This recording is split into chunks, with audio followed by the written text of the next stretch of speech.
तो बच्चों आज हम बात करेंगे फाइलम पॉरीफेरा की। फाइलम पॉरीफेरा, पॉरीफेरा का मतलब होता है पोर्स बियरिंग स्पीसीज, या फिर हम बोल सकते हैं ये ऐसे ऑर्गेनिजम्स होते हैं जिसकी बॉडी में माइन्यूट या छोटे छोटे छिद्र पाए जाते हैं। पोर्स का मतलब होता है बेटा छिद्र। पोर्स का मतलब क्या होता है? पोर्स का मतलब होता है बेटा छिद्र। तो ये ऐसे ऑर्गेनिजम्स होते हैं जिनकी बॉडी पर क्या पाए जाते हैं? पोर्स पाए जाते हैं। और इनको एक कॉमन नाम और हम देते हैं, यानी पॉरीफेरन को हम एक नाम और देते हैं जिसे हम कहते हैं स्पंजेस, यानी हम बोलते हैं बेटा स्पॉन्जेस। स्पंजेस स्पॉन्जेस किसके अंदर आते हैं? पॉरीफेरा। पॉरीफेरंस को ही हम बोलते हैं क्या? स्पंजेस। बात करें पॉरीफेरंस की तो पॉरीफेरा जो टर्म है, पॉरीफेरा टर्म, पॉरीफेरा बेटा term given by Robert grant. किसने दिया था ये? Robert grant. बेटा रॉबर्ट ग्रांट ने टर्म दिया था पॉरीफेरा। तो अब हम बात करेंगे आगे क्या कैसे इनको हम क्लासिफाई करते हैं, कौन कौन से इनके कैरेक्टरिस्टिक्स होते हैं। तो बेसिकली अगर हम बात करें तो हम बात करेंगे इनके कैरेक्टरिस्टिक्स के बारे में। तो लक्षण हमें देखने हैं, कैरेक्टरिस्टिक्स। तो कौन कौन से कैरेक्टर्स इनके अंदर देखते हैं, point by point headings by बात करेंगे हम लोग। तो सबसे पहले हम बात करेंगे कि ये किस शेप में प्रेजेंट होते हैं, इनका शेप क्या देखने को मिलता है हमें। तो पॉरीफेरंस की जब हम बात करें स्पंजेस हमें ट्यूब शेप में मिलेंगे, ट्यूब के जैसे यानी नलिकाकार, है ना। कैसे देखने को मिलेंगे? ट्यूब्यूलर। क्या बोलेंगे हम उसको बोलेंगे हम ट्यूब्यूलर। ट्यूब्यूलर के अलावा ये कैसे होंगे? वेस लाइक होंगे, ये वेस लाइक मिल सकते हैं हमें। और सिलेंड्रिकल, बेलनाकार हो सकते हैं। ये कैसे हो सकते हैं बेटा? सिलेंड्रिकल, या हम कह सकते हैं ये कैसे हो सकते हैं? बेलनाकार हो सकते हैं। और ये बेटा होते हैं ब्रांच्ड। कैसे होंगे? ब्रांच्ड। तो ये इनका शेप्स होता है, ये ट्यूब्यूलर होंगे, ये वेस लाइक होंगे, ये सिलेंड्रिकल हो सकते हैं, ये कैसे हो सकते हैं बेटा? ये ब्रांच हो सकते हैं।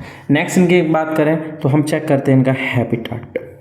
बेटा ये कहाँ पाए जाते हैं, कैसे पाए जाते हैं, किस उसमें ये रहते हैं? आवास। हैबिटेट का मतलब होता है बेटा आवास। हम भी अपने घरों में रहते हैं, हम लोग बात करें हम स्थल पे पाए जाते हैं। अगर इनकी हम बात करें बेटा तो ये होते हैं एक्वेटिक। कैसे होते हैं बेटा? एक्वेटिक। एक्वेटिक का मतलब होता है ये पानी में रहने वाले हैं। अब पानी हम देखते हैं दो तरीके का, एक होता है लवणीय और एक होता है अलवणीय, यानी या तो ये समुद्र में होंगे, तो समुद्र को बेटा हम कहते हैं मराइन। क्या कहते हैं बेटा? मैराइन।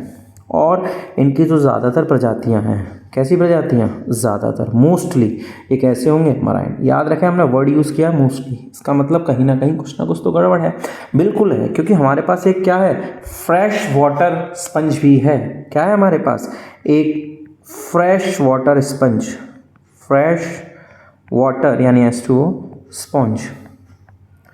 ऐसा एक पॉरीफेरन है जो फ्रेश वाटर में प्रेजेंट होता है, जिसका नाम है स्पॉन्जिला। हमें याद रखना है, एक फ्रेश वाटर स्पंज कौन है? स्पॉन्जिला है। ठीक है। नेक्स्ट हैबिटेट के बाद जब हम आते हैं, ये कहाँ होते हैं? तो हमने बात किया ये जलीय होते हैं, फ्रेश वाटर होते हैं, मोस्टली मराइन होते हैं। ये बेटा अटैच्ड होते हैं। अगर इनकी हम लाइफ की बात करें तो ये फ्री लिविंग नहीं होते। फ्री लिविंग का मतलब होता है जो इधर उधर, जैसे हम एक जगह रह के अपना जीवन यापन नहीं करते। तो स्पॉन्जेस में भी अगर हम बात करें बेटा तो ये क्या होते हैं? ये फ्री लिविंग नहीं होते, बल्कि कैसे होते हैं? ये ससाइल होते हैं। ससाइल का मतलब होता है बेटा ये एक स्थान पर ही रहते हैं। कैसे होते हैं? एकल स्थानबद्ध होते हैं। ये कैसे होते हैं? एकल स्थानबद्ध, यानी ये एक ही स्थान पर होते हैं। जैसे अगर, और ये जो एक स्थान पर हैं तो स्वाभाविक सी बात है कि ये वहाँ पर किसी ना किसी चीज़ से क्या हैं? जुड़े हुए हैं। और जिस चीज़ से ये जुड़े होते हैं यहाँ, इसको हम कहते हैं बेटा सबस्ट्रेटम। क्या कहते हैं? सबस्ट्रेटम। ठीक है। तो हम ये कह सकते हैं ये क्या होते हैं? ये फिक्स्ड होते हैं। और ये फिक्स्ड किसके द्वारा होते हैं? ये फिक्स्ड होते हैं, फिक्स्ड बाय सबस्ट्रेटम। किसके द्वारा? सबस्ट्रेटम के द्वारा होते हैं। नेक्स्ट अगर हम बात करें इनके अंदर लेवल ऑफ बॉडी ऑर्गेनाइजेशन कैसा होता है ना। इनके अंदर लेवल ऑफ बॉडी ऑर्गेनाइजेशन, यानी इनके अंदर शारीरिक संगठन कैसा है। एनिमल किंगडम जब हम पढ़ते हैं तो इनको जब क्लासिफाई करते हैं तो हम एक क्लासिफिकेशन का जो बेस होता है वो होता है लेवल ऑफ बॉडी ऑर्गेनाइजेशन, यानी इनका शारीरिक संगठन। कहने का मतलब ये कि या तो ये सेल्स के बने हैं, या ये बने हैं टिश्यू के, या इनके अंदर केवल ऑर्गन ग्रेड लेवल है, या फिर इनके अंदर ऑर्गन सिस्टम है। तो अगर बात करें हम पॉरीफेरेंस की, तो पॉरीफेरेंस में केवल और केवल एक ही तरीके का बॉडी ऑर्गेनाइजेशन पाया जाता है, विच इज ये होते हैं सेल्यूलर। सेल्यूलर का मतलब इनके अंदर केवल कोशिकीय स्तर का संगठन पाया जाता है, यानी सेल्यूलर लेवल ऑफ ऑर्गेनाइजेशन इनके अंदर क्या होता है बेटा, प्रेजेंट होता है। और ये होते तो हैं कैसे, मल्टी सेल्यूलर। कैसे होते हैं, मल्टी सेल्यूलर। क्योंकि यूनिसेल्यूलर तो हमने कहाँ पढ़े हैं, क्योंकि यूनिसेल्यूलर की जब हम बात करते हैं तो यूनिसेल्यूलर केवल हमारे प्रेजेंट है कहाँ, मोनेरा में और प्रोटिस्टा में। अब क्वेश्चन आता है यूनिसेल्यूलर सर दोनों में है, डिफरेंस है ना बेटा। इनके अंदर क्या है, इनके अंदर प्रोकैरियोटिक सेल प्रेजेंट है, और इनके अंदर क्या प्रेजेंट है, यूकैरियोटिक सेल प्रेजेंट है। सिंपल सी बात है। नेक्स्ट इनका 21 बेसिस पे आगे हम इनको फर्दर डिवाइड करें, ये क्या इनके करेक्टर हैं, तो हम बात करते हैं उसकी सिमेट्री की। किसकी बात करते हैं बेटा हम बात करते हैं सिमेट्री। सिमेट्री का मतलब है सममिति। सिमेट्री को हम क्या कहते हैं, सममिति। अब हम ह्यूमन नेचर होता है, हमें ज़्यादातर चीज़ें सिमेट्री में ही अच्छी लगती है ना। जैसे अगर कोई पिक्चर हम लें लैंडस्केप में, तो हमें कहाँ हो, वो ऑब्जेक्ट बीच में खड़ा हो तो हमें अच्छा लगता है। एक तरीके से ये उसकी किसको रिप्रेजेंट करता है, सिमेट्री को रिप्रेजेंट करता है। अब सिमेट्री के बेसिस पे ऑर्गेनिज्म हमने 3 तरीके के पढ़े थे। कौन कौन से पढ़े थे, एक हमने पढ़े थे एसिमेट्रिकल। कौन से पढ़े थे, एसिमेट्रिकल, यानी जिनकी बॉडी इक्वल हाफ में डिवाइड नहीं कर पा रहे हम कहीं से। दूसरे हमने कौन से पढ़े, दूसरे हमने पढ़े रेडियल सिमेट्री वाले, ऐसे जैसे हाइड्रा, सीलेंट्रेटा, है ना। और इनकी बॉडी को हम किसी भी एक्सेस से 2 इक्वल हाफ में डिवाइड कर पा रहे थे।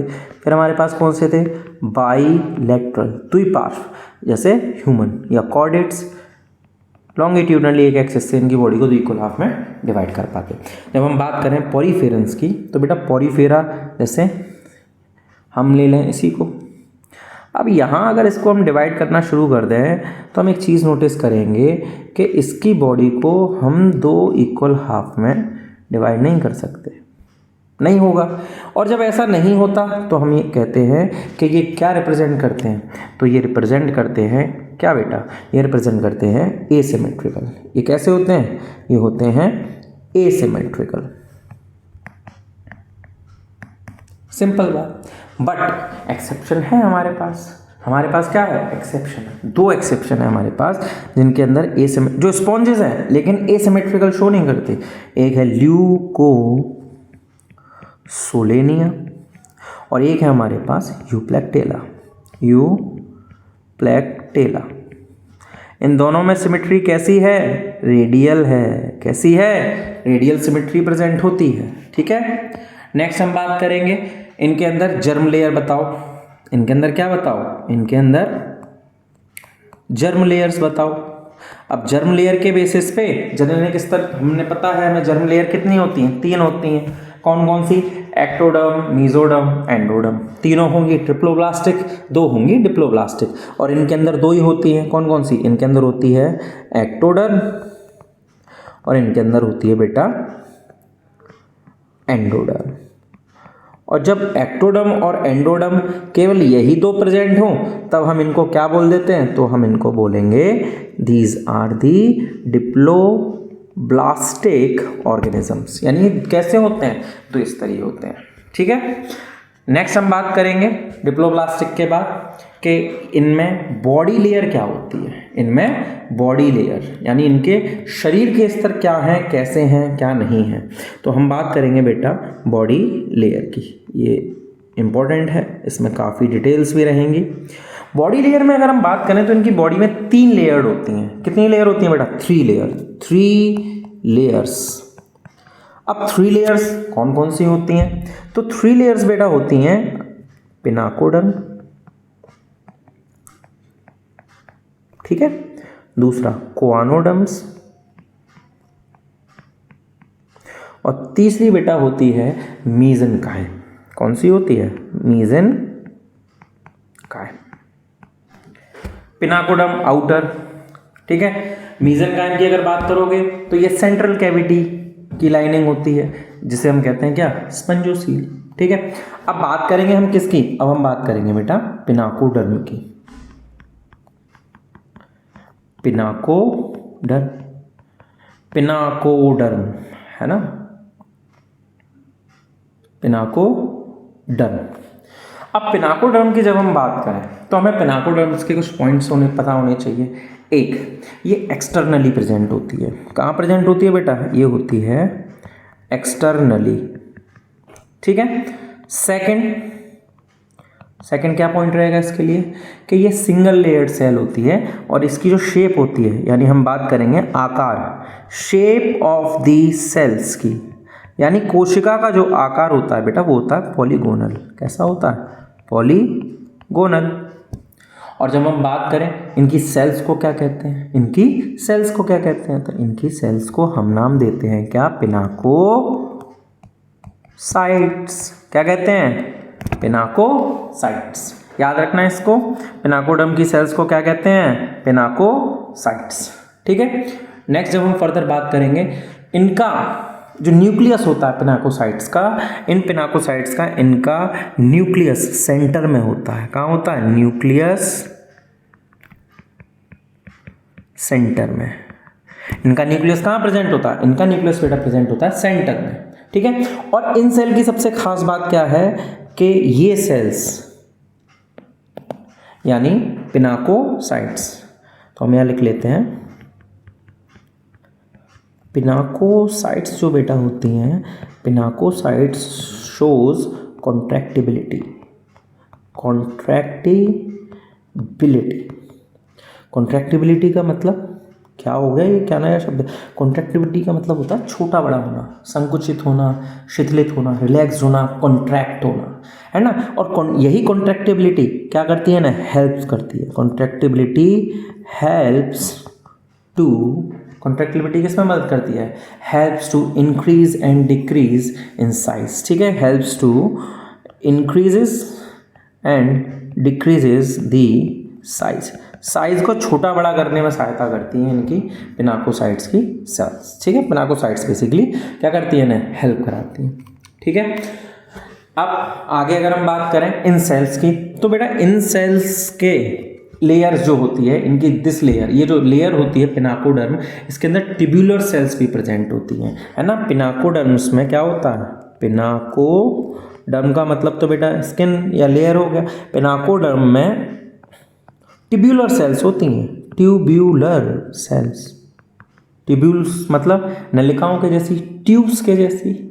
और इन सेल्स को बेटा क्या बोलते हैं? इन सेल्स को हम, इन ट्यूब्यूलर सेल्स को हम क्या बोलते हैं? इन ट्यूब्यूलर सेल्स को हम कहते हैं पोरोसाइट्स। क्या कहते हैं? पोरोसाइट्स। साइट्स का मतलब सेल, पोरो का मतलब पोर या फिर पोरोसाइट्स, या इन्हीं को हम बोल देते हैं पोर सेल्स। बेटा क्या कहते हैं इनको? हम पोर सेल्स कहते हैं, है ना। इनको क्या कहते हैं हम? पोर सेल्स। ये बेसिकली मॉडिफिकेशन है किसका? पिनाकोसाइट्स का। तो ये जो पोर सेल्स हैं, या फिर हम कहेंगे दीज आर दी पोरोसाइट्स। तो ये जो पोरोसाइट्स हैं बेटा, ये क्या है? ये मॉडिफिकेशन है। These are the modification of pinacocytes, है ना। ये क्या होती है बेटा? मॉडिफिकेशन होती है किसका? पिनाकोसाइट्स का मॉडिफिकेशन होती है। अब पोरोसाइट्स के बीच में जो स्पेस प्रेजेंट होता है ना, उसे हम कहते हैं क्या? उसे हम कहते हैं ऑस्टिया। क्या कहते हैं? ऑस्टिया। सपोज करो कि ये इस तरीके से, ये जो ट्यूब जा रहा है ये इस तरीके से, है ना, ये इसको हम क्या कहते हैं? ऑस्टिया कहते हैं। ऑस्टिया के थ्रू क्या होता है? ठीक है, स्पेस बिटवीन, अगर हम बात करें तो हम कहते हैं दैट स्पेस बिटवीन, है ना। ऑस्टिया की अगर हम बात करें, किसकी बात कर रहे हैं हम बात कर रहे हैं यहाँ ऑस्टिया की। तो ऑस्टिया क्या है? Space between the porocyte cells. Space between the porocyte cells. Space का मतलब खाली स्थान। स्पेस बिटवीन दी पोरोसाइट्स, है ना। पोरोसाइट्स के बीच का स्पेस क्या कहलाता है? ऑस्टिया कहलाता है। क्या करता है? हर एक पोरोसाइट वाटर को स्पंजोशील में क्या करता है? मदद कराता है। सपोज करो ये स्पंजोशील है, तो यहाँ क्या करेगा? ये एंट्री कराएगा किसकी? पानी की। वाटर करंट को आने में क्या करता है? हेल्प करता है। क्या करता है? हेल्प करता है। ये सब क्या है? ये हो जैसे ऑस्टिया, ये क्या हो? ऑस्टिया। ऑस्टिया के थ्रू पानी कहाँ होगा? पानी जाएगा अंदर, ठीक है।